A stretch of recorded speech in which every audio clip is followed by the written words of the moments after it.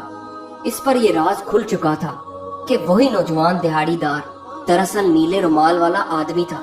سفید داڑھی والے بزرگ نے ہاشم کی طرف دیکھتے ہوئے کہا، تم صحیح سمجھے، یہ وہی اللہ والا نوجوان ہے جو ہفتے میں 2 دفعہ مزدوری کرتا تھا۔